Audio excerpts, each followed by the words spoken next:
अच्छा बेटर पता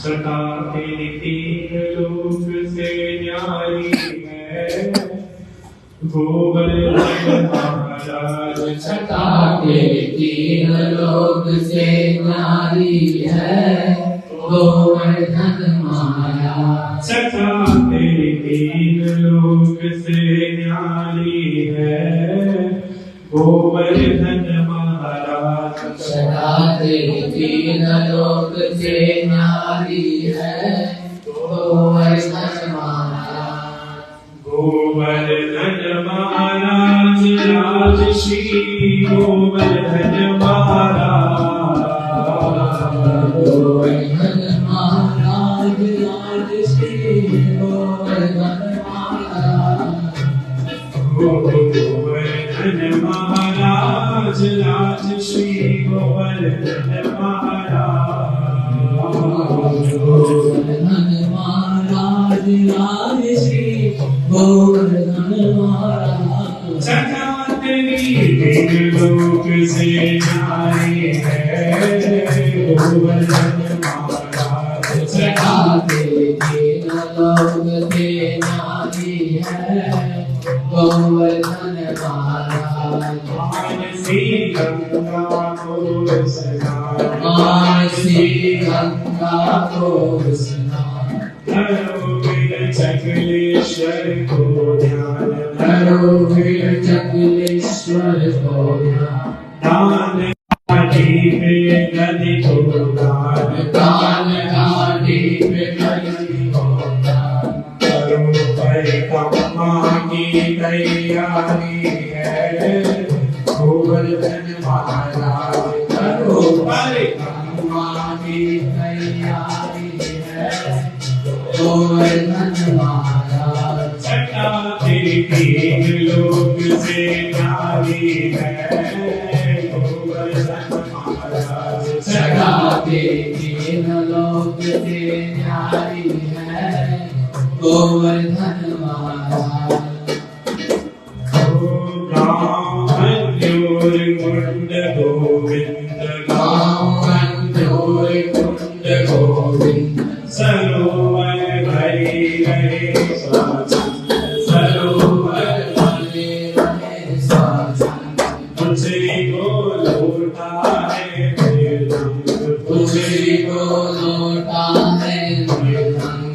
आगे बेचती पुरा संभाली है गोवर्धन महाराज। आगे बेचती पूरा सुधारी है गोवर्धन महाराज। सदा तेरी तीन लोक से न्यारी है गोवर्धन महाराज। सदा तेरी तीन लोक से न्यारी है गोवर्धन महाराज। ओम शिखर के ऊपर नाचे मोर। शिखर के ऊपर नाचे मोर। शिखर के ऊपर नाचे मोर। शिखर के ऊपर नाचे मोर। संत यहाँ पड़े रहे चोर। संत यहाँ पड़े रहे चोर। संत यहाँ पड़े रहे चोर। संत यहाँ पड़े रहे चोर। हरि को भजन करे निशिकोर। हरि को भजन करे निशिकोर। बने घंटा सालन घोर। बजे घंटा झालर हो। करे वो सब गज की रखवाली है गोवर्धन महाराज। करे वो सब गज की रखवाली है गोवर्धन महाराज। सदा तेरे तीन लोक से न्यारी है गोवर्धन महाराज। सदा तेरे तीन लोक में न्यारी है गोवर्धन महाराज। कुंजरा धाम कृष्ण महाराज। कुंजरा धाम कृष्ण महाराज। यहाँ अविचल यहाँ हुए अविचल परिवार। करे बंदर सबका सत्कार। करे बंदर सबका सत्कार। कुसुम के निकट की फुलवारी है गोवर्धन महाराज।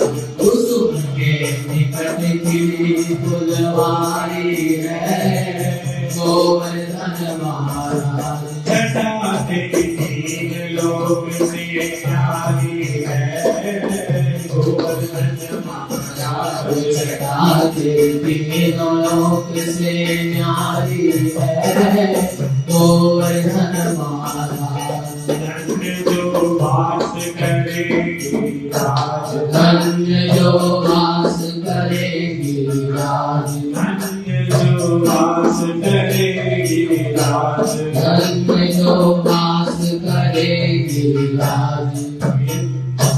ओ लाज उनकी राखे महाराज। लाज उनकी राखे महाराज। सभी होए पूर्ण मन के काज। सभी होए पूर्ण मन के काज। सभी मिल बोलो जय जयकार। सभी मिल बोलो जय जयकार। किशोरी चरण की बलिहारी है गोवर्धन महाराज। किशोरी चरण की बलिहारी है गोवर्धन महाराज। सदा तेरी तीन लोक से न्यारी है गोवर्धन महाराज। सदा तेरी तीन लोक से न्यारी है गोवर्धन महाराज। गोवर्धन महाराज राजश्री गोवर्धन महाराज। गोवर्धन महाराज राजश्री गोवर्धन महाराज। ओ जय गिरिराज जय गिरिराज। जय गिरिराज जय गिरिराज। जय गिरिराज जय गिरिराज। जय गिरिराज जय गिरिराज। जय गिरिराज जय जय गिरिराज। जय गिरिराज जय गिरिराज। ओ जय गिरिराज जय जय गिरिराज। जय गिरिराज जय जय गिरिराज। सदा तेरी तीन लोक से न्यारी है गोवर्धन महाराज। सदा तेरी तीन लोक से न्यारी है गोवर्धन महाराज। सदा तेरी तीन लोक से न्यारी है गोवर्धन महाराज। तीन लोक से न्यारी है गोवर्धन महाराज।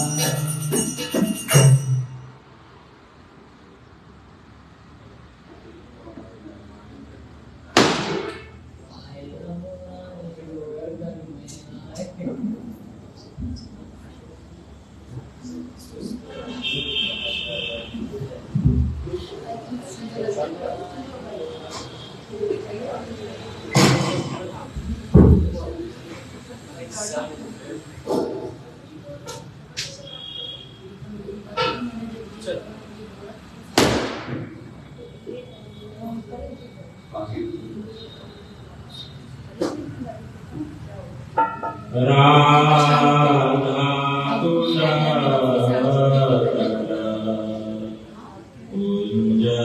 कोटि गोवर्धन या भूनाति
You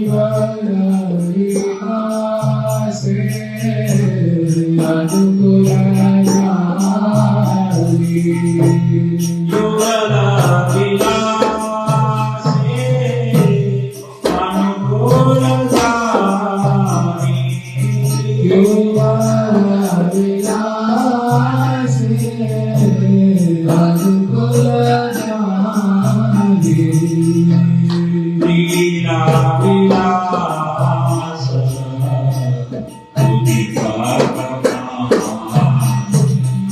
लीला विलास उदिता ऐसा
Hare Krishna,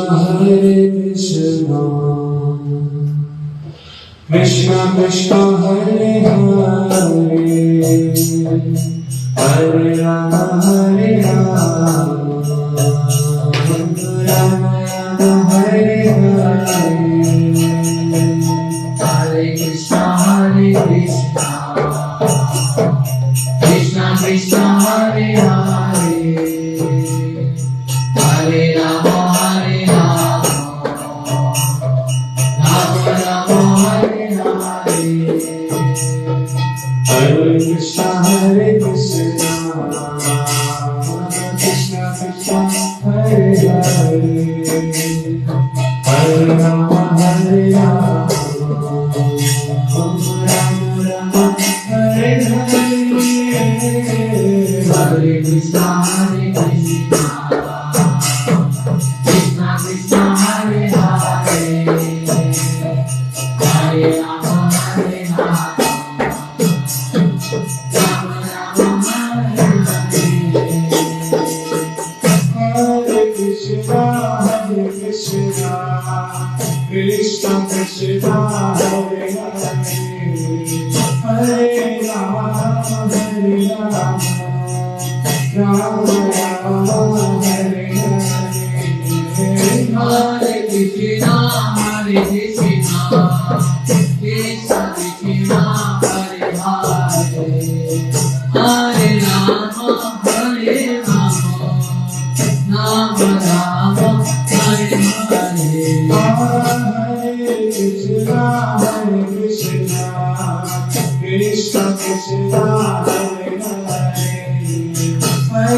वाञ्छाकल्पतरुभ्यश्च कृपा सिन्धुभ्य एव च पतितानां पावनेभ्यो वैष्णवेभ्यो नमो नमः।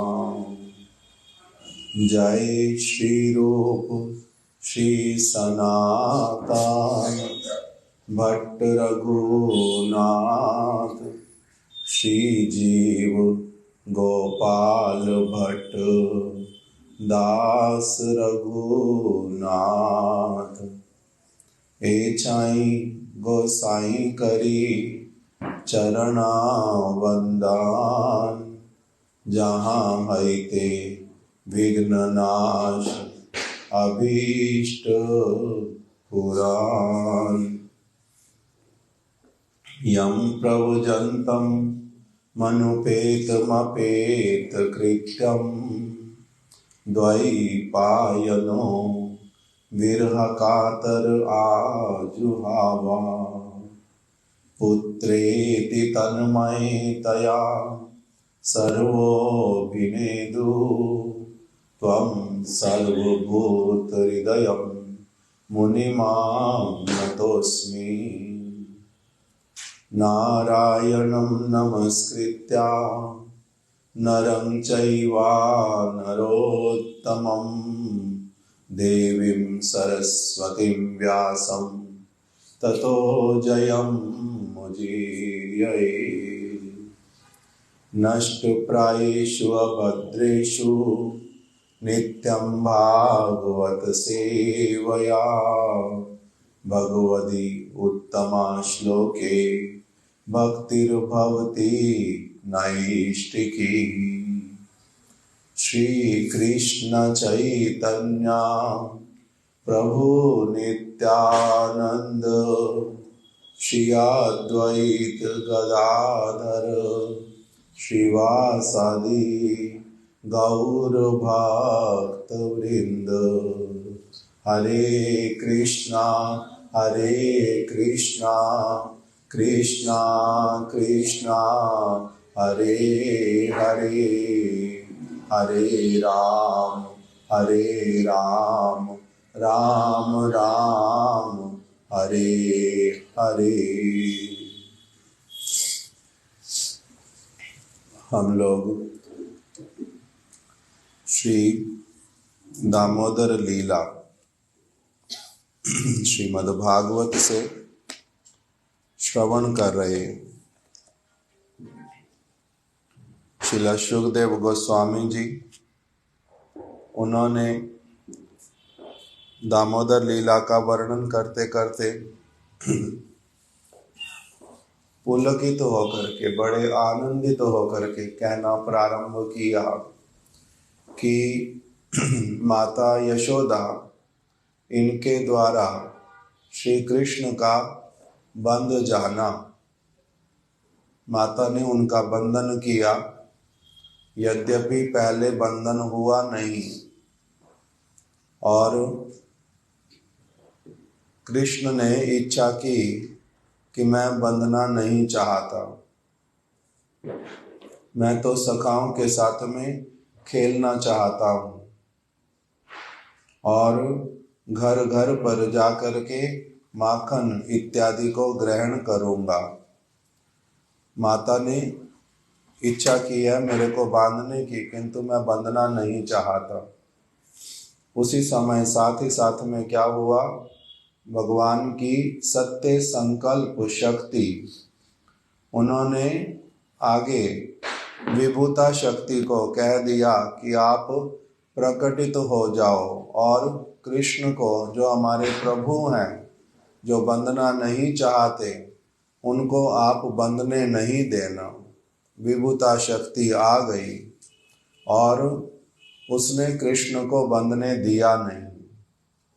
माता ने बांधने का बहुत प्रयास किया, जितनी भी रस्सियां जोड़ ली सारी छोटी पड़ती गई।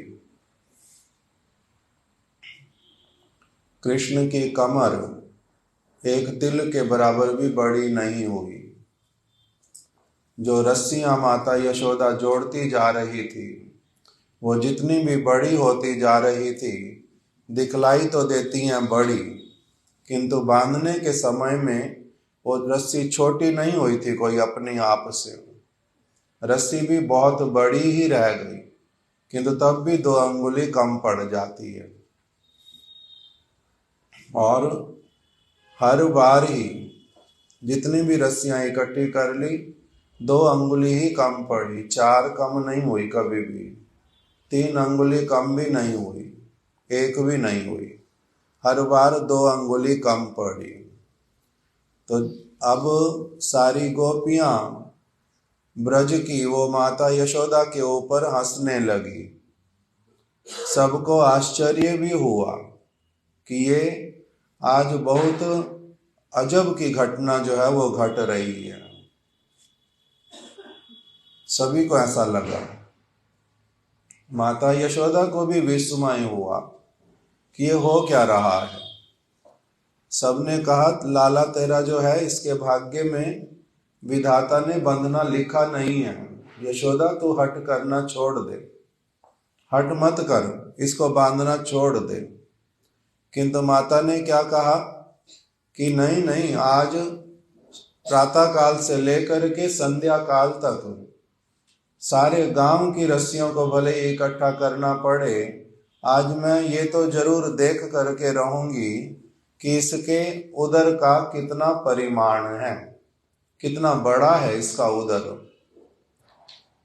इस प्रकार से जिद कर ली और अपना परिश्रम करना छोड़ा नहीं, अपना परिश्रम करना उन्होंने छोड़ा नहीं। तो इसीलिए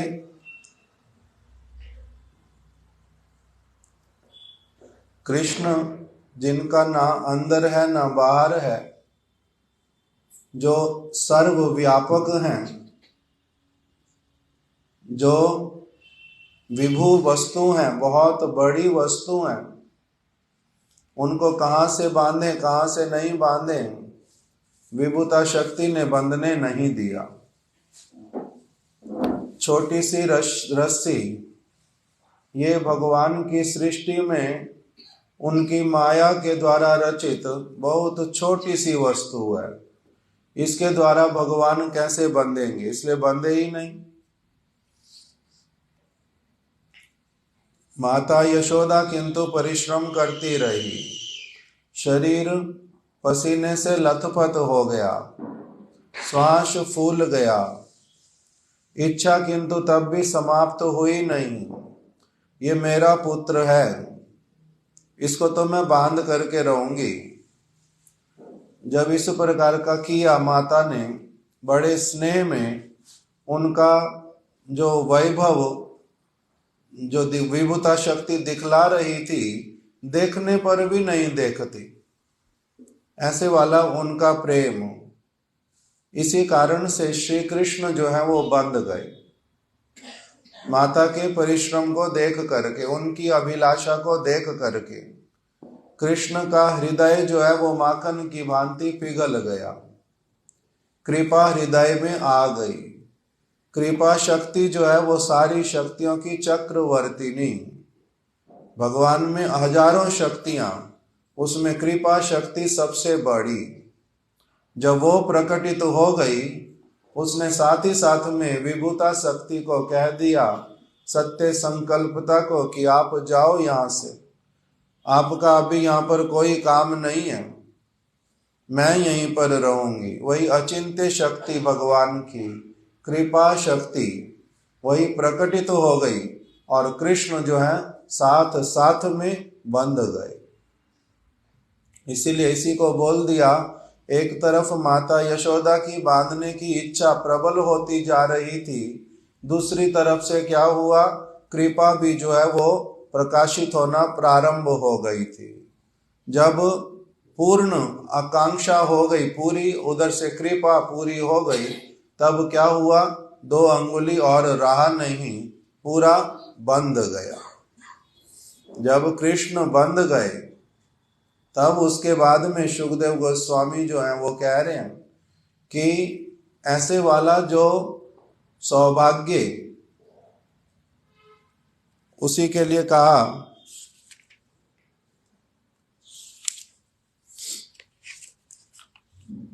नायम सुखाफो, ना ये बोलो, नेमम विरिंचो ना भवो ना श्रीर अप्या अंग संश्रया प्रसादम ले भीरे गोपी यत्तत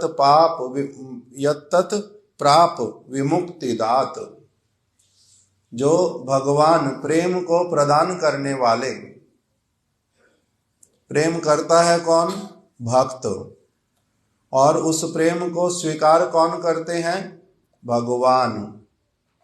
इसलिए वही भगवान जो प्रेम को प्रदान करने वाले, प्रेम का आदर करने वाले, दोनों वस्तुएं, विमुक्ति दात, जैसा कृपा माता यशोदा को प्राप्त हुआ उसके लिए बताया नेमम विरिंचो।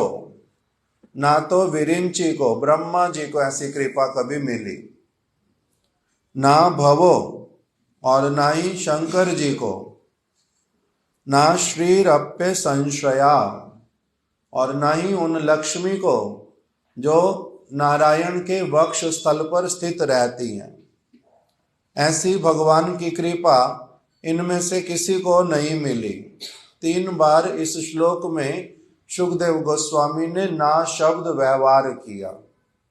पहले बोला ना इमम विरिंचो, ब्रह्मा को नहीं मिला, ना भवो, ना ही शंकर जी को मिला, ना श्रीर, ना ही लक्ष्मी जी को प्राप्त हुआ।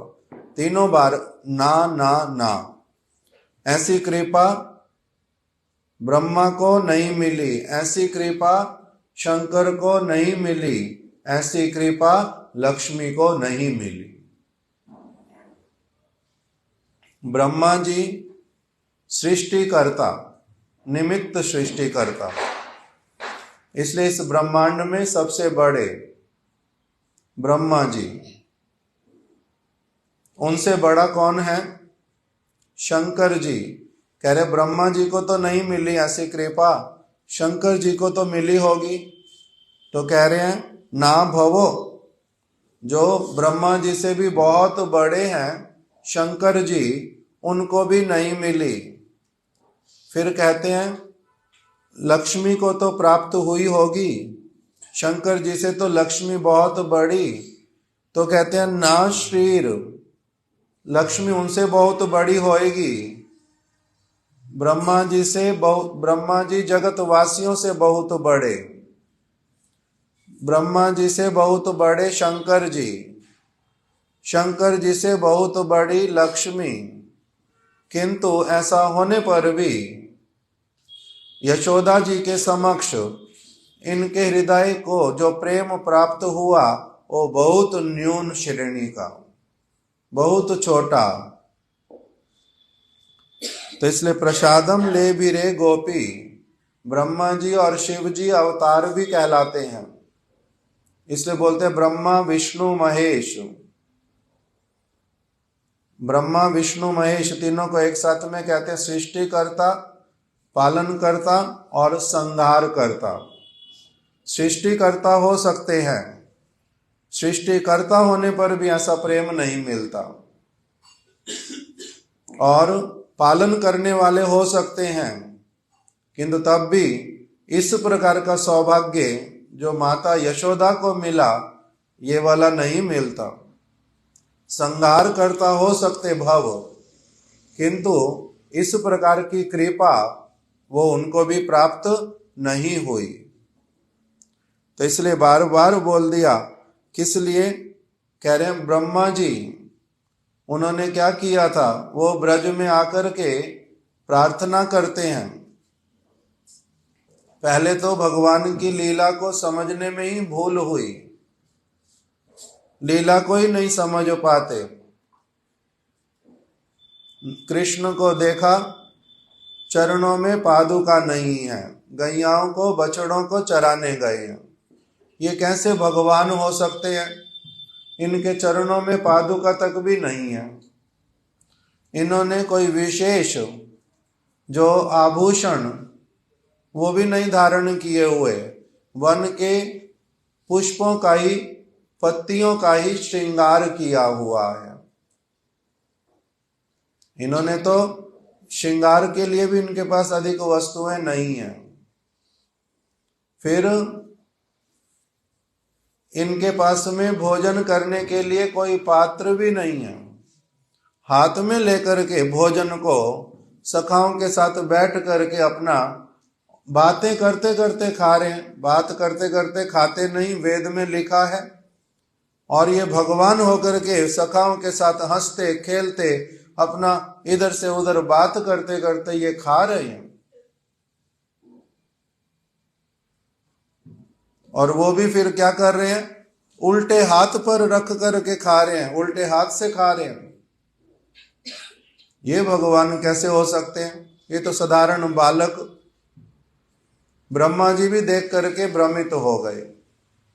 बछड़ों को चुरा लिया कृष्ण का परीक्षा लेने के लिए, बाद में उनके सखाओं को भी चुरा लिया, किंतु कृष्ण ने अपनी योग माया से सारे सखा, सारे बछड़े जैसे जैसे दिखने में थे सारे वैसे के वैसे फिर से बन गए, प्रकटित कर दिए। 1 वर्ष के बाद में ब्रह्मा जी ने आकर के क्षमा प्रार्थना की। देखा इनकी लीला तो वही की वही चल रही है पूरी की पूरी। मैंने जो बछड़े और सखा चुराए थे वो भी गुफा में वैसे के वैसे पड़े हुए, और इधर जो कृष्ण ने योग माया से नए वाले बना लिए, बछड़े भी और ग्वाल बाल भी। जब इस प्रकार का मन में आया तब देखा कि सारे के सारे बालक, सारे के सारे बछड़े उनको चतुर्भुज रूप में दिखलाई दिए। तब उन्होंने कहा, कृष्ण आप केवल भगवान नहीं, आप स्वयं भगवान हैं। आप मेरे पिता नारायण के भी मूल हैं। मैं नारायण की नाभि कमल से उत्पन्न हुआ, किंतु आप तो नारायण के भी पिता हैं, इसलिए आप मूल नारायण हैं। मेरे को क्षमा कर दो। क्षमा प्रार्थना की, ब्रज की महिमा का गान किया। गान करते करते अंत में क्या प्रार्थना की कि मेरे को कभी ऐसा सौभाग्य प्राप्त हो जाए कि मैं इस ब्रज में, कोई एक ब्रज में और फिर उसमें भी गोकुल में मैं कोई क्या बन जाऊं, तिनका बन जाऊं, घास बन जाऊं, इस प्रकार का मेरा सौभाग्य हो जाए। तो ये ब्रह्मा भी जो है ब्रज में क्या करना चाहते हैं, इस ब्रज में मेरे को मनुष्य का शरीर मिलेगा, इस ये भी नहीं है। उनके लिए क्या बताया, उनको वहां पर प्रार्थना वो करके गए कि मेरे को यहाँ पर किसी भी प्रकार का तिनके इत्यादि वाला भी शरीर मिल जाए, जिससे कि ब्रज के किसी भी भक्त की चरण की धूली मेरे ऊपर अगर पड़ेगी तो मेरा मंगल हो जाएगा। जहां पर ब्रह्मा भी ऐसी प्रार्थना करते हैं। तो इसलिए कह रहे हैं ऐसी वाली कृपा जो माता यशोदा को प्राप्त हुई वो ब्रह्मा को प्राप्त नहीं हुई। शिव जी को द्वारपाल बनाया, उनकी इच्छा होने से बहुत लीला में प्रवेश करना चाहते, द्वारपाल के रूप में स्वीकार किया।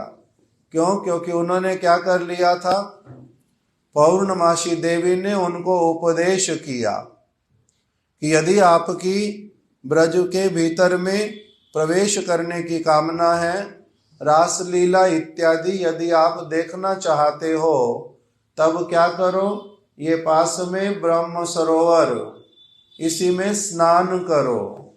स्नान करने से आपको क्या हो जाएगा, गोपी देह की प्राप्ति होएगी। तब उनको स्नान करने उन्होंने मान लिया कुछ उपदेश को, गोपी का शरीर मिल गया। किंतु तब भी गोपियों के साथ में जब एकत्रित हुए तो सबने पूछा, जे सखी तुम कहाँ से आई हो, तुम्हारा जो नाम है वो क्या है, तुम्हारे पति का नाम क्या है,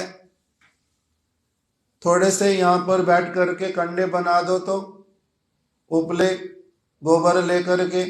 वो सब उनको आता ही नहीं, कभी बनाया नहीं, इसलिए पकड़े गए। ये उस तरह की गोपी नहीं है जिसका जन्म ब्रज में हुआ है, जिसकी भावना ब्रज वाली है। तो इसलिए उनको अच्छे से सबक सिखाया, पहले उस प्रकार का सारा लीला बताया। तो इसलिए यहाँ पर आकर के एक एक करके उसी बात को बता दिया कि नेमम विरिंचो ना भवो, ये सारा सौभाग्य नहीं प्राप्त हुआ, नहीं प्राप्त हुआ, नहीं प्राप्त हुआ इन तीनों को।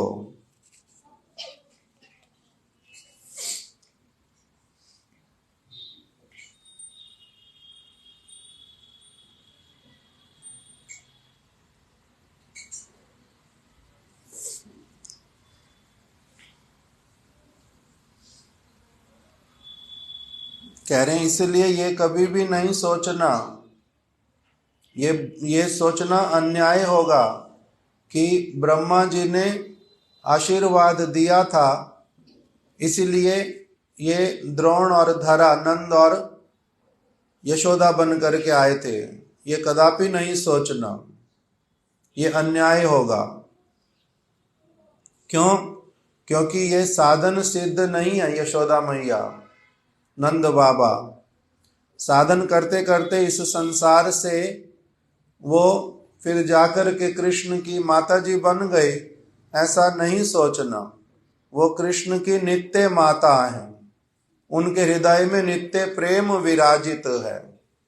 उनके हृदय में जो प्रेम है वही प्रेम ही क्या करता है? संचार करता है। जो भी व्यक्ति उनकी शरण ग्रहण करता है उनके हृदय में भी वही प्रेम फिर आता जाता है।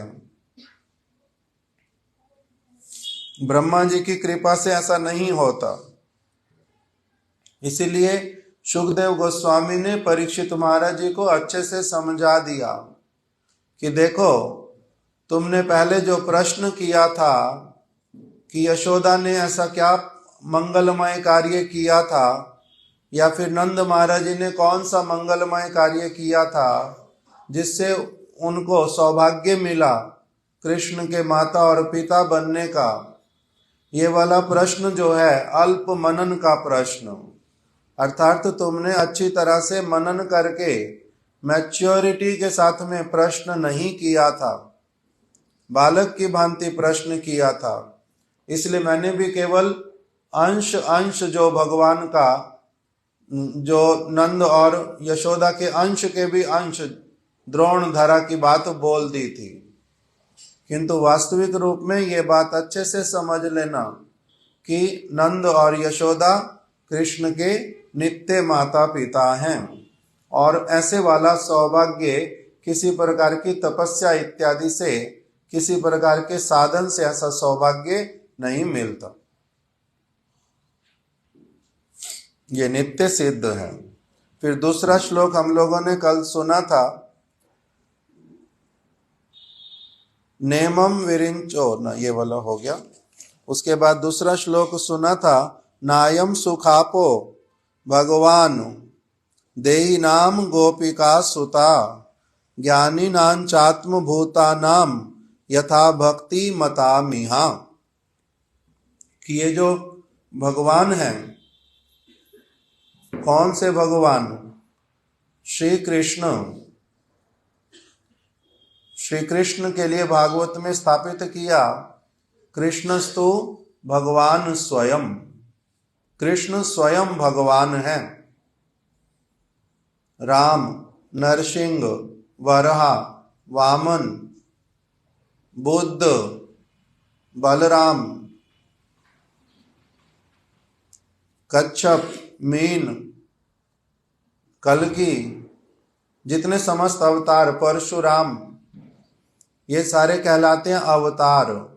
केशव धृता नरसिंह रूपा, केशव धृता वामन रूपा, केशव धृता राम शरीरा, ये सभी केशव के अवतार हैं।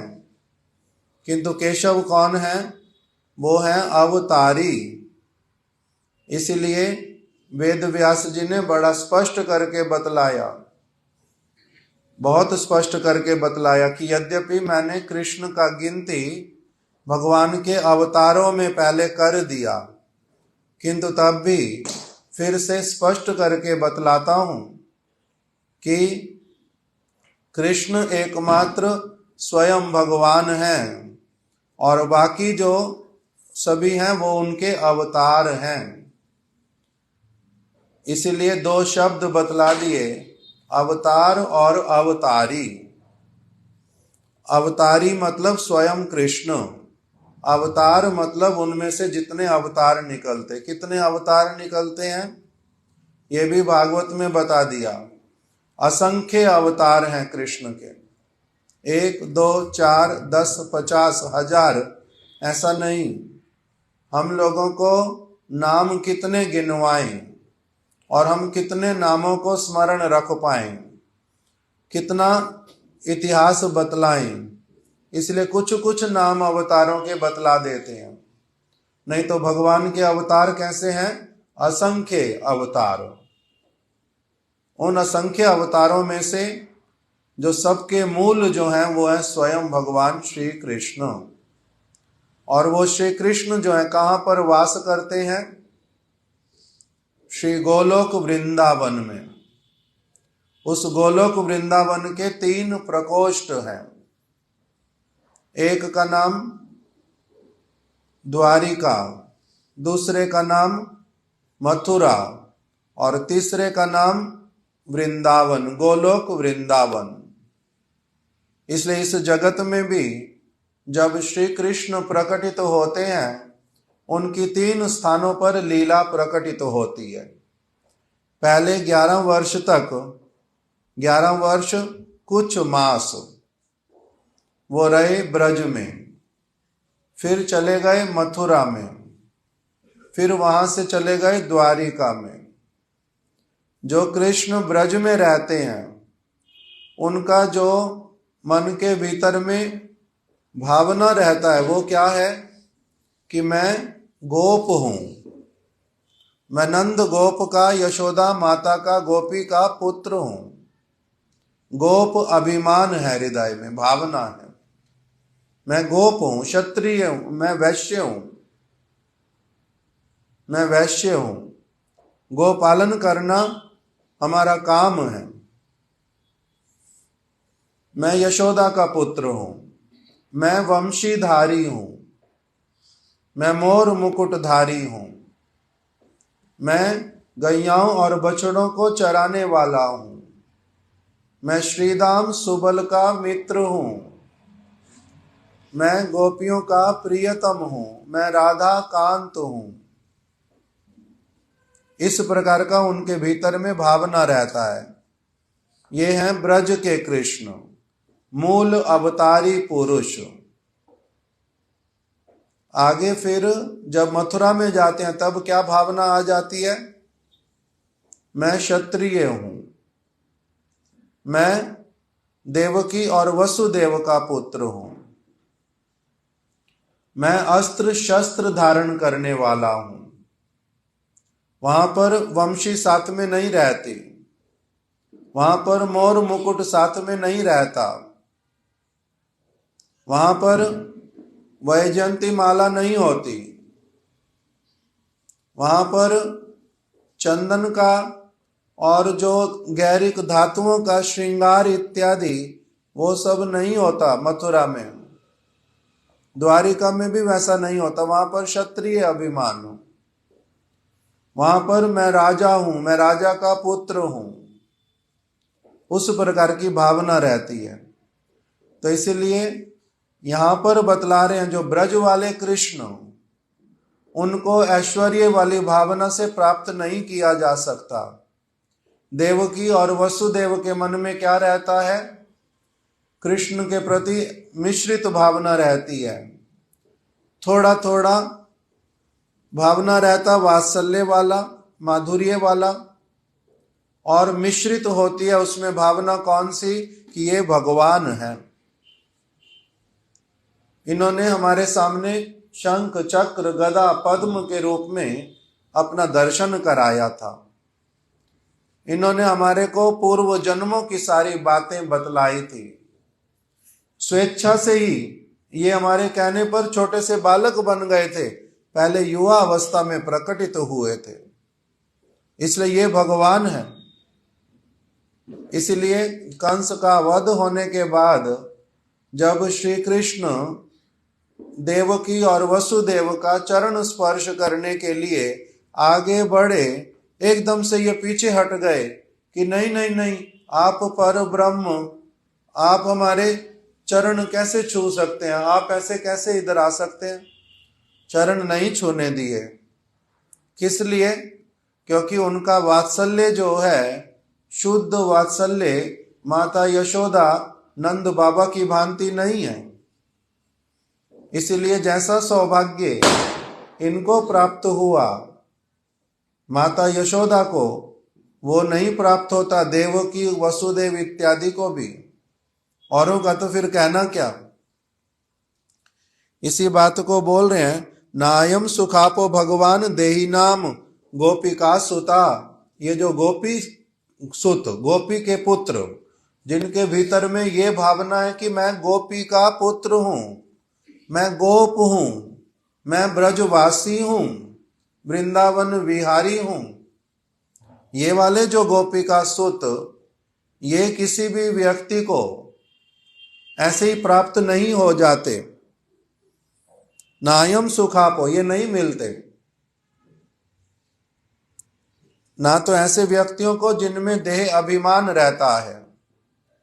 देह अभिमान जिसके भीतर में, उसको, उसके लिए कदापि संभावना नहीं कि उसको गोपी सुत जो श्री कृष्ण, वो कभी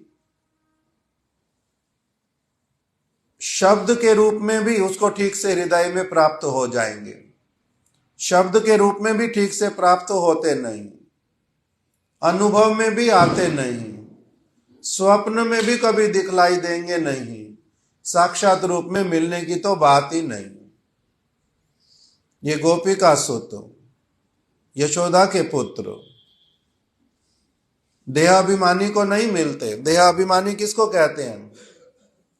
जिसका ये मन में भावना है अभी कि मैं ये देह हूं, आंख नाक कान पैर मुख इत्यादि जो ये शरीर मेरा बना हुआ है, यही शरीर ही मैं हूं। जिनका इस शरीर में मैं वाला भावना है। हम शरीर नहीं है ऐसे तो। इसके भीतर में बैठा हुआ जो चेतन वस्तु आत्मा, मैं तो वो वस्तु हूं। इस मैं ये शरीर भी नहीं हूं, और इस शरीर के भीतर में जो मन बुद्धि अहंकार से बना हुआ शरीर है, मैं वो भी नहीं हूं। मन बुद्धि अहंकार वाला भी सूक्ष्म शरीर है, मेरे से अलग वस्तु है वो, मैं वो नहीं हूं। जो इस वस्तु को ठीक से नहीं समझ पाता, नहीं अनुभव कर पाता, जो सारी उपाधियों से ऊपर नहीं उठ जाता। कौन सी उपाधियां?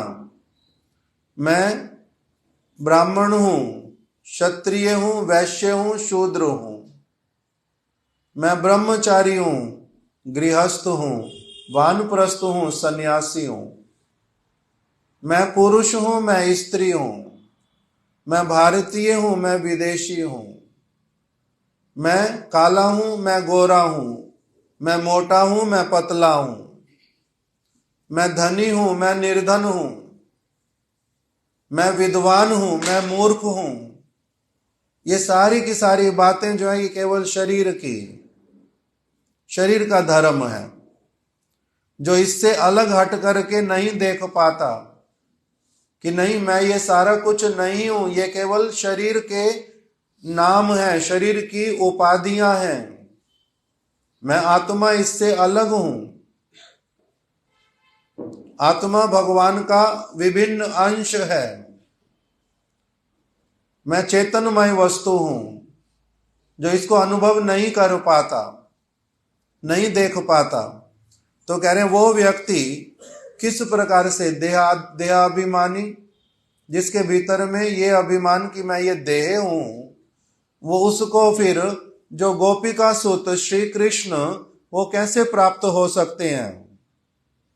उनको तो जो कृष्ण का उपदेश, वही उनके कान में गया ही नहीं। कृष्ण ने ही भगवद गीता में ही उपदेश भी प्रदान किया कि ममई वांशो जीव लोके जीव भूत सनातना, जो जीव आत्मा है वो तो मेरा ही अंश है।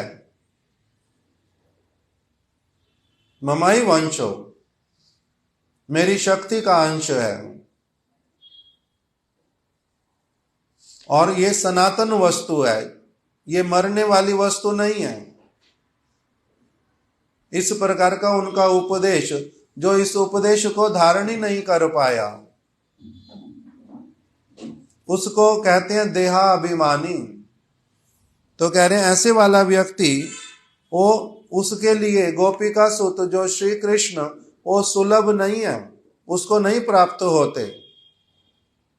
नायम सुखापो भगवान देई नाम गोपिका सुता, ज्ञानी नाम चात्म भूता नाम।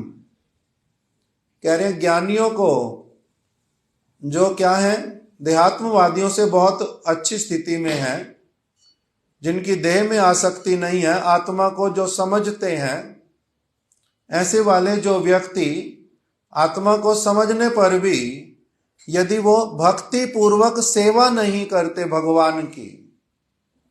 भगवान की स्नेहमयी सेवा करने का, जिनके भीतर में अभी तक कोई भाव नहीं आया, वो भी भगवान को नहीं प्राप्त कर सकते, गोपिका सुत श्री कृष्ण को। कह रहे हैं जो ब्रज है, जहां पर ये कृष्ण रहते हैं, वहां पर प्रवेश किसका होता है?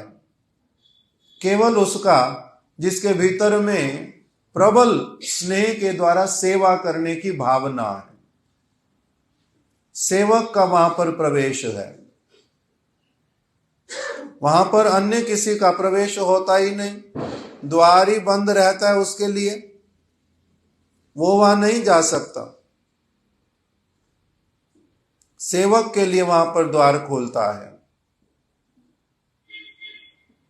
कौन सी सेवा करेगा? स्नेह पूर्वक सेवा करेगा, ड्यूटी समझ करके सेवा नहीं करेगा। ड्यूटी समझना मतलब विधि के अनुसार, विधि के अनुसार जो सेवा करेगा उसका भी वहां वो गोपिका सुत उसके लिए भी सुलभ नहीं है,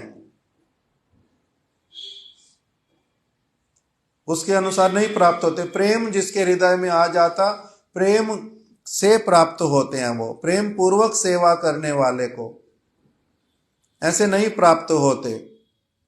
उसके लिए भी बोल दिया ज्ञानी नाम चात्मभूता नाम, ऐसे ज्ञानियों को जिनका अभी क्या हुआ है, ऐसा सौभाग्य नहीं हुआ कि भक्तों का संग मिला हो। यशोदा जी के अनुगत करने वाली जो उनकी सखियां दासियां, उनका संग जिनको नहीं मिला, जिनके कान में ब्रज की जो रीति नीति, प्रेम की परिपाटी, प्रेम वाली सेवा की बातें, जिसने कभी उस प्रकार का ना देखा ना कभी सुना कि कृष्ण से कैसे प्रेम किया जाता है, कृष्ण की कैसे सेवा की जाती है, कृष्ण को प्रसन्न कैसे किया जाता है, जिसने इस विषय में कभी ठीक से ना तो सुना ना उसको देखने का सौभाग्य हुआ, तो इसलिए उसको यदि ऐसा कभी उपदेश ही मिला नहीं है तो फिर कृष्ण के प्रति वैसा प्रेम उसके हृदय में उत्पन्न होता नहीं। और जब तक प्रेम नहीं उत्पन्न होता तब तक उसको कृष्ण ये लभ्य नहीं है, प्राप्त नहीं होते। तो इसीलिए बोल दिया नायम सुखापो भगवान देही नाम गोपिका सुता। ये गोपिका सुत जिन्होंने गोपी यशोदा को इतना अधिक कृपा किया, इतना अधिक उनके प्रति प्रसन्न हो गए, ऐसे उनके वशीभूत हो गए जैसे कि कभी लक्ष्मी के, शिव के, ब्रह्मा के भी हुए नहीं। ये वाले जो कृष्ण, वो केवल कैसे प्राप्त होते हैं? भक्ति मता मिहा यथा, भक्ति के द्वारा।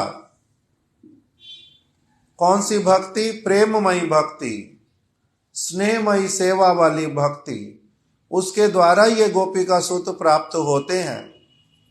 स्नेह सेवा अपेक्षा मात्र श्री कृष्ण कृपाए। कृष्ण की कृपा माता यशोदा पे हुई, इसलिए एक अंगुली वो भर गई। तो वो जो कृपा उसकी क्या है, कृष्ण वो कृपा किस पे करते हैं, उसके लिए बताया स्नेह सेवा अपेक्षा मात्र श्री कृष्ण कृपाए। श्री कृष्ण की कृपा जो है किसी चीज पे निर्भर नहीं करती, एक चीज को छोड़ करके बाकी कुछ नहीं देखती कृष्ण की कृपा, कि ये स्त्री है पुरुष है, बुद्धिमान है ना मूर्ख है, कुरूप है ना सुरूप, आयु छोटी है ना आयु बड़ी, कुछ भी नहीं देखते। केवल क्या देखते हैं, इसके हृदय में प्रेम है या नहीं है, इस वस्तु की अपेक्षा करते हैं। कृष्ण स्नेह सेवा अपेक्षा मात्र, एकमात्र इसी वस्तु की वो केयर करते हैं। प्रेम से यदि कोई उनके पास पहुंचता है तब तो वो उनको प्राप्त होते, नहीं तो वो प्राप्त नहीं होते। इसी सिद्धांत को यहां पर स्थापित किया कि इसी से पता चलता है माता यशोदा का कैसा अद्भुत प्रेम होगा, किस स्तर वाला, किस डिग्री वाला होगा। इसलिए ब्रह्मा जी के लिए बोल दिया कि उनका जो प्रेम वो कैसा है, एई यशोदार न्यूनाति न्यून कक्षाए परिगणित। यशोदा जी के सामने की तुलना में जो ब्रह्मा जी के हृदय में स्थित प्रेम, वो कह रहे हैं बहुत न्यून से भी अति न्यून कक्षा वाला, बहुत कम प्रेम। इसलिए यशोदा जी का जो प्रेम हृदय में, वो यदि कोई कामना करता है तो कैसे मिलता है वो प्रेम, अथवा किसी सखा में कृष्ण के प्रति जो प्रेम है वो प्रेम कैसे प्राप्त होता है, अथवा जो ब्रज की गोपियों के हृदय में प्रेम, वैसे वाला प्रेम कैसे प्राप्त होता है, उसी के लिए इस श्लोक में पूरी तरह से बताया कि कैसे मिलता है वो। उसी के लिए वर्णन किया कि यही प्रेम जो है, श्रीमद् भागवत इसी प्रेम को सिखाने के लिए प्रकटित हुई है। प्रेममय भागवत, भागवत जो है कैसी है, प्रेममय वस्तु, प्रेम की बात सिखलाती है, कृष्ण से कैसे प्रेम करना है, कृष्ण से प्रेम कैसे करना। आदर करना बहुत सारे लोग जानते, सब स्तुति करना बहुत सारे लोग जानते हैं, किंतु प्रेम कैसे करते हैं, माता यशोदा कोई स्तव स्तुतियां नहीं करती कृष्ण की, उनकी इस प्रकार से मृदंग करताल बजा करके आरतियां नहीं उतारती, किंतु उनके हृदय में प्रेम है। वो प्रेम कैसे उत्पन्न होता है, जिसको भागवत प्रेममय भागवत, भागवत इसी बात को सिखलाती है। इसलिए एक श्लोक में बता दिया, श्रीमद् भागवतम प्रमाणम अमलम प्रेमा पुमर्थो महान। जो प्रेम बहुत शक्तिशाली है, भगवान को भी एकदम से क्या बना देता है, वशीभूत कर लेता है। वो प्रेम, उसकी शुद्ध वार्ता वो श्रीमद् भागवत में बतलाई गई है। इसलिए भागवत को कहते हैं प्रेममय भागवत, प्रेम की बात की घोषणा करने वाली, प्रेम की महिमा को गान करने वाली, प्रेम की परिपाटी को सिखलाने वाली श्रीमद् भागवत। तो इसलिए उसका फिर बतलाया कि ये जो प्रेम है ना, वात्सल्य प्रेम नंद और यशोदा के हृदय में नित्य विराजमान रहता है। सख्य प्रेम जो है वो सुबल श्रीदाम के हृदय में नित्य विराजमान रहता है, वहां पर ये नित्य विराजित है, ये वहां की वस्तु है, गोलोक वृंदावन की, वो वाला प्रेम। और जो गोपियों के हृदय में विराजमान प्रेम, वो भी वहीं पर ही वास करता है, राधा रानी में, ललिता विशाखा इत्यादि सखियों में। ऐसे वाला ये प्रेम जो है ये नित्य सिद्ध गोकुलवासी भक्तियों में ही मिलता है। इसीलिए ये उन्हीं से ही किसी को प्राप्त हो सकता है। इसको प्राप्त करने की विधि क्या है? कहते हैं वहीं का ही कोई प्राणी भगवान की, कृष्ण की इच्छा से, या तो कृष्ण स्वयं आते हैं इस जगत में, और या फिर अपने किसी ब्रजवासी परिकर को प्रेरित करते हैं, और फिर वही व्यक्ति, जैसे इस जगत में किसी और देश की कोई भी वस्तु कैसे आ सकती है? यदि वहां का कोई प्राणी यहां पर ले करके आ जाए, नहीं तो यहां का कोई प्राणी वहां जाए, फिर वहां से कुछ वस्तुओं को संग्रह करके ले आए, तभी यहां पर आ सकती है वस्तु दूसरे देश की। तो इसलिए ये प्रेम गोलोक वृंदावन का, वहां से उनके पास में नित्य काल के लिए विराजित है।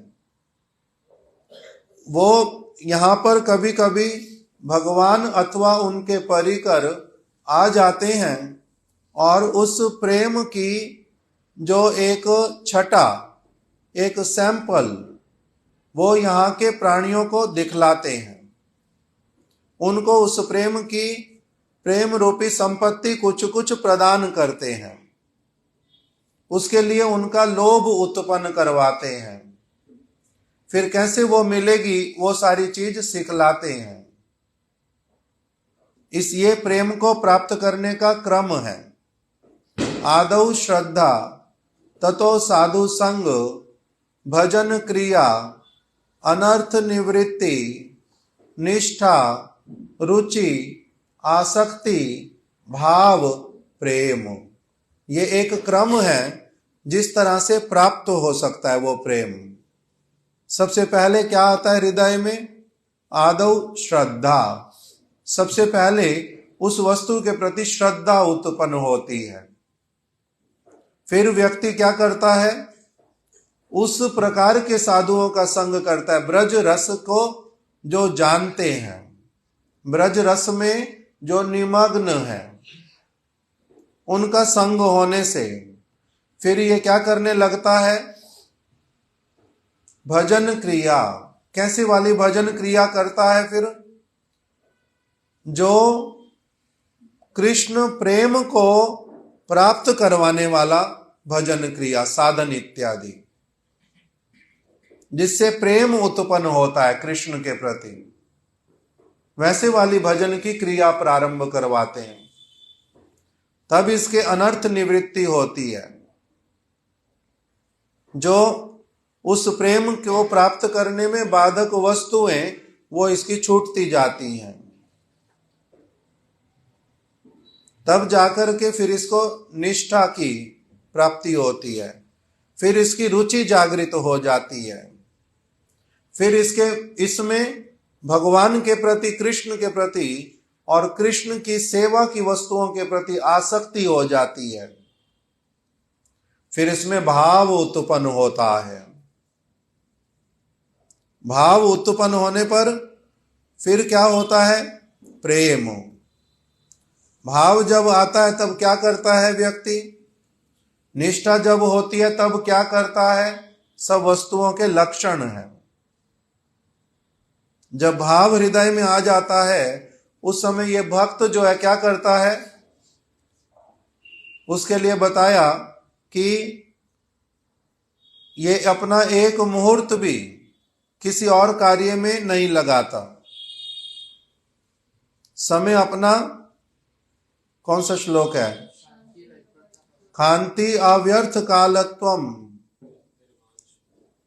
खांति अव्यर्थ कालत्वम, विरक्तिर्मान शून्यता, आशा बंद समुत्कंठा, नाम गाने सदा रति, आसक्तिस्तत् गुणाख्याने, प्रीतिस्तद वसति स्थले। ऐसे करके खांति, क्रोध का कारण उपस्थित होने पर भी इसको अब क्रोध ही नहीं आता। अव्यर्थ कालत्वम, एक मुहूर्त भी अपना व्यर्थ में व्यतीत नहीं करता। अव्यर्थ कालत्वम, नाम गाने कांति अव्यर्थ कालत्वम, विरक्ति मान शून्यता, इसको जगत की वस्तुओं का आकर्षण पूरा चला जाता है। मान शून्यता, कोई सम्मान करता नहीं करता उसको इस तरफ दिमाग ही नहीं जाता। मान शून्यता। फिर आशा बंद, मन में बड़ी प्रबल आशा उत्पन्न हो जाती है कि मेरे को तो अवश्य ही गोपिका सुत प्राप्त होंगे ही होंगे। आशा बंद।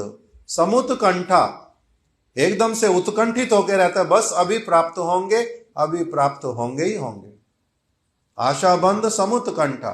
नाम गाने सदा रुचि, नाम गाने सदा रति, सब समय इसका क्या रहता है? नाम गान करता रहता है। हंसती तथा रौदती रौति गावत, कभी हंसता है, कभी रोता है, कभी शांत बैठ जाता है, कभी उच्च स्वर में प्रभु को पुकारने लगता है, कभी एकदम से धीमे धीमे स्वर में। इस प्रकार का इसका नाम गान में रुचि हो जाता है। नाम गाने सदा रति। आसक्ति तद गुणाख्याने, जब कुछ भी मुख से बोलता है केवल भगवान की वार्ता ही निकलती है और कुछ निकलता ही नहीं मुख से। आसक्ति तद गुणाख्याने, भगवान के गुणों का ही महिमा गान करता है। और प्रीति तद वसति स्थले, जहां पर भगवान, जहां पर भक्त, उसी स्थान पर ही वास करने में आनंदित होता है और किसी स्थान पर जाता ही नहीं। आसक्ति प्रीति तद वसति स्थले, इस प्रकार की इसकी अवस्था आ जाती है, इसको बोलते हैं भाव। फिर आता है हृदय में प्रेम, प्रार्थना करता है बार बार, आश्रय करता है उन ब्रज के परिकरों का, उनके विषय में सब समय श्रवण करता है, कीर्तन करता है, मनन करता है, उनके निर्देश अनुसार चलता है, उनकी भांति काम गंध शून्य हो जाता है। जैसे ब्रज गोपियों के हृदय में, ब्रजवासियों के हृदय में कृष्ण के अतिरिक्त और कुछ आकांक्षा ही नहीं है, उसी प्रकार से इसका भी पूरी तरह से जो भावना है वही वाला आ जाता है। जगत वाली सारी भावनाएं हृदय में से चली जाती हैं और यही प्रबल आकांक्षा आ जाती कि श्री कृष्ण कौन है? वो मेरे प्राण बंधु हैं। तो ये वाला सारा कुछ कैसे होता है इस जगत में? कह रहे जो माता यशोदा, उनकी अनुगत दासियां, उनके साथ जिनका संग हो जाता है इस जगत में, फिर उनका इस क्रम से साधु संग, आदौ श्रद्धा, साधु संग, भजन क्रिया, अनर्थ निवृत्ति, निष्ठा, रुचि, आसक्ति। अब रुचि की अवस्था में क्या होता है? इसको किसी को कहना नहीं पड़ता कि तुम क्या करो, कृष्ण को स्मरण करो, कृष्ण के विषय में बैठ के पढ़ो, कृष्ण के विषय में कुछ बोलो। इनको ये सारा कुछ कहना नहीं पड़ता। इनकी अपनी आप से स्वाभाविक रूप में इतना उसमें रुचि आ गई कि उसके बिना प्राण धारण नहीं कर पाता। वही जीवन सर्वस्व बन जाता है। ये रुचि की अवस्था। प्रेम कैसा, आसक्ति कैसी, अलग अलग सारी चीजें बतलाई। प्रेम हृदय में आने पर क्या हो जाता है? ऐसे वाली वस्तु जिसके उदित होने पर इसका स्वाभाविक रूप में कभी तो कृष्ण के साथ में मिलना, कभी बिछुड़ना, कभी रूठना, कभी उनको मनाना, कभी स्वयं मान जाना, अलग अलग प्रकार की अवस्था। ये सब यहां पर इसी श्लोक के माध्यम से टीका में बता दिया कि श्रुतियों ने गोपियों का अनुगत्य करके इस वस्तु को प्राप्त किया था। नितिन भैया के बोर्ड का कोई फायदा नहीं।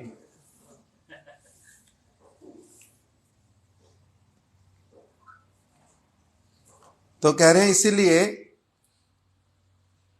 जो ब्रज लोकों के हृदय में, ब्रजवासियों के हृदय में जो भक्ति विराजित है, वो भक्ति जो है उनके अनुगत भक्तों के साथ में रहने से ही, जिस भक्त के हृदय में उस प्रकार की भक्ति है, उसका संग करने से वही भक्ति एक हृदय से दूसरे हृदय में क्या करती है?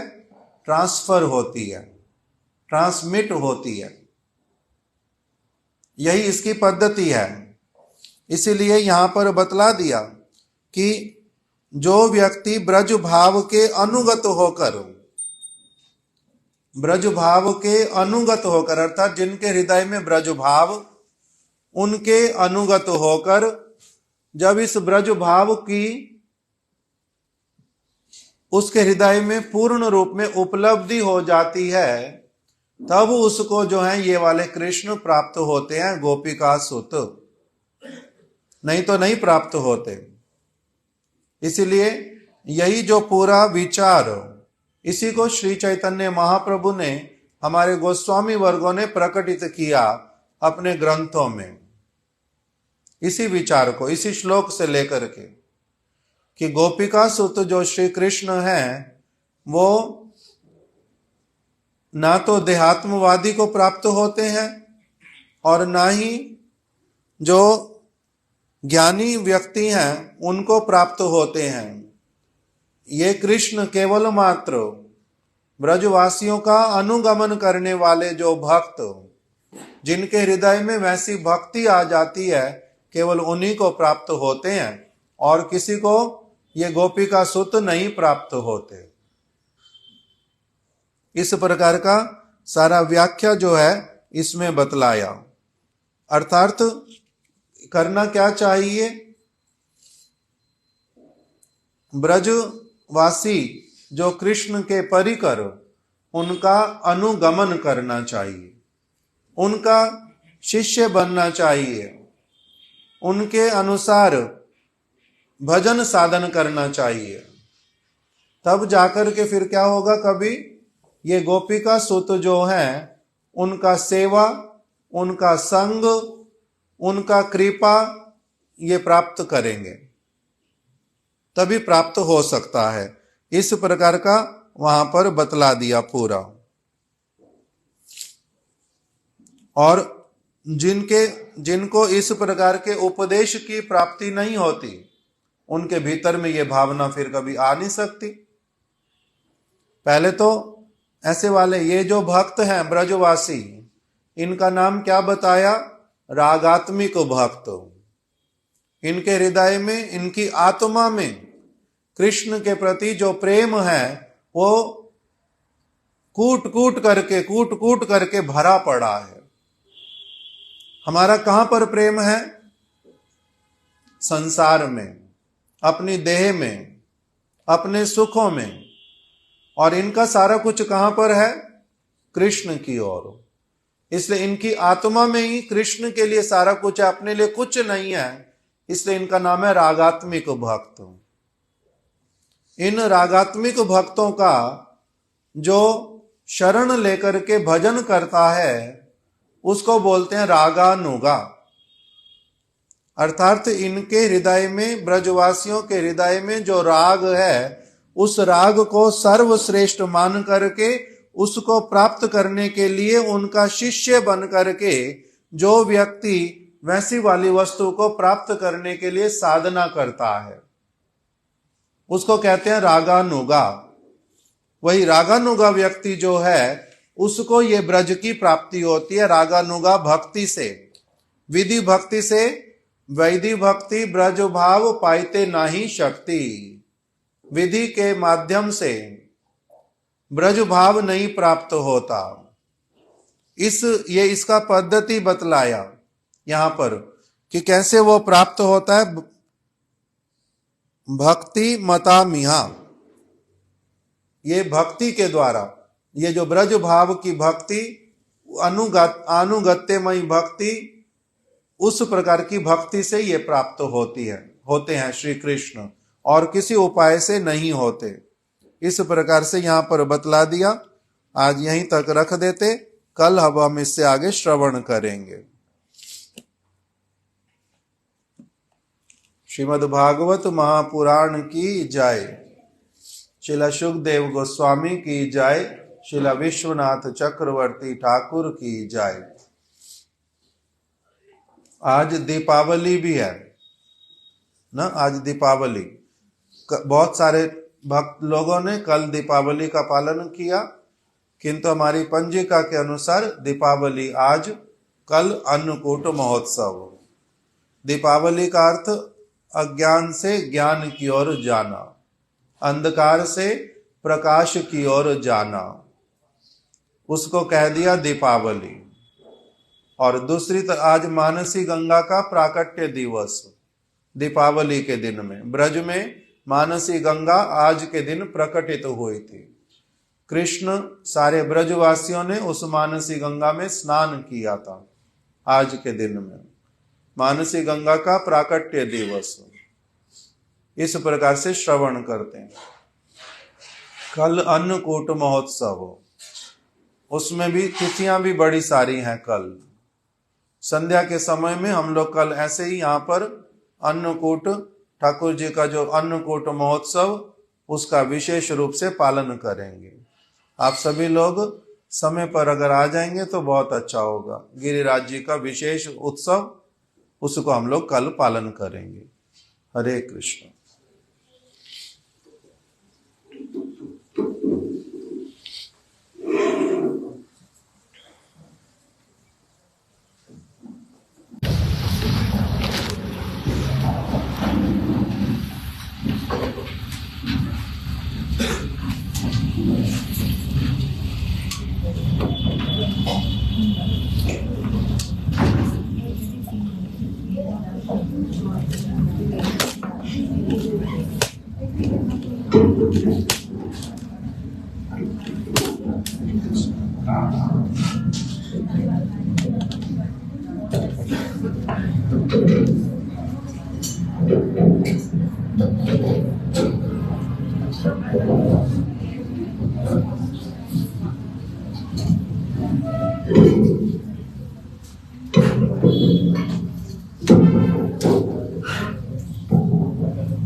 Bye.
Thank you.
Thank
you.